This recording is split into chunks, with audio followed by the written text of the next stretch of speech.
Welcome to Mountain Man Fungi.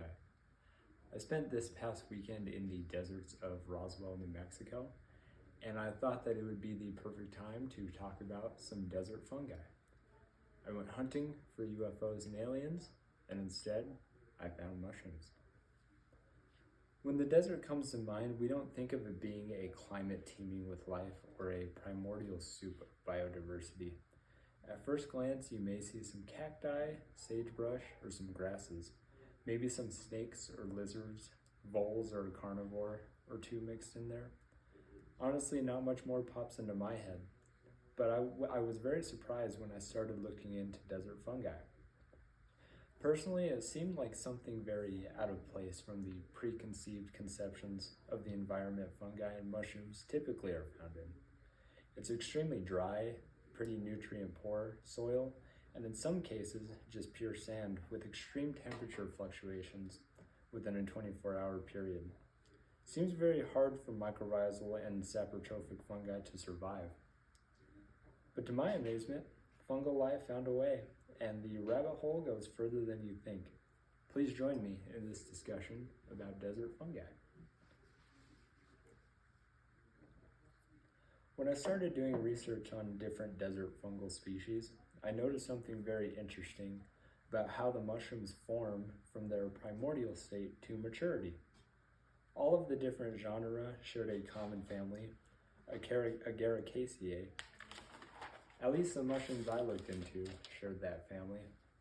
I get that Agaricaceae is a big family with a wide diversity of shapes and sizes, but these desert fungi specifically share something unique. They are all gastrofungi. Now, this doesn't mean that they have stomachs, even though that's where the word gastro comes from. Their method of digesting is still external by excreting enzymes and acids, but in this case, gastro is referring to the spore-bearing structure being encased in the cap or pileus. This is a process called gastromycination, a product of evolution.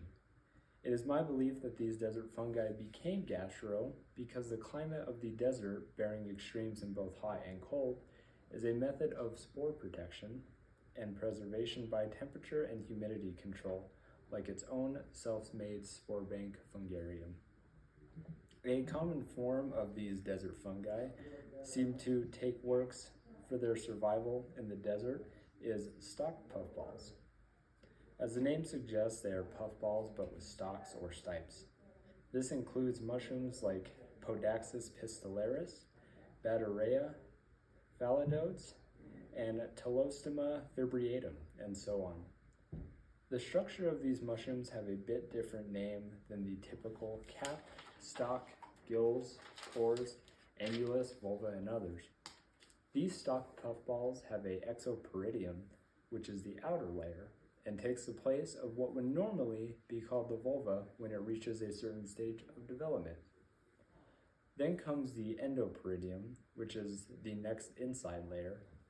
The next layer is called the gleba, which is where the spore-bearing structure and the very innermost part of the mushroom are held.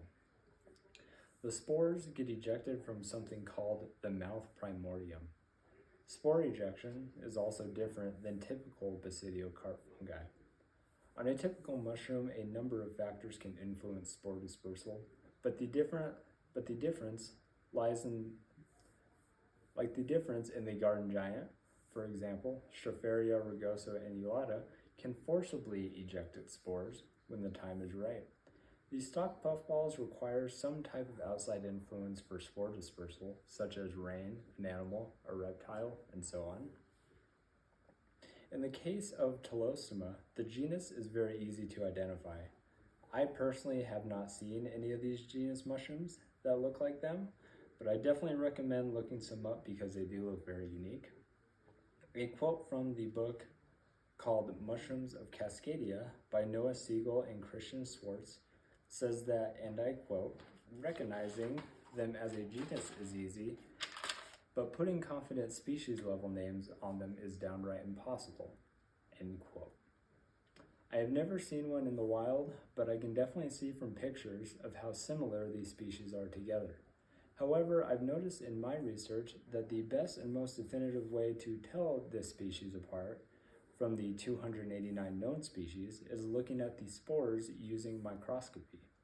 If you want to learn more about Telostoma, the North American Mycological Association has a fantastic video on their YouTube channel by Dr. Amy Honan called Stalk Puffballs and Other Desert Fungi. I think something that came to light for myself, and I hope comes to light of you watching this, is that we should not take things from nature at face value. Even all of the preconceived notions about the desert being a place that is devoid of life is not accurate. And on top of that, the preconceived notion that fungi cannot survive in extreme environments is also not accurate. Species like Astraeus, Myrostoma, Montenega, are strong enough to survive. Nature is stronger than we think, and maybe we can learn something from these resilient species when given a closer look. Thank you very much for watching, and I really hope you enjoyed the video.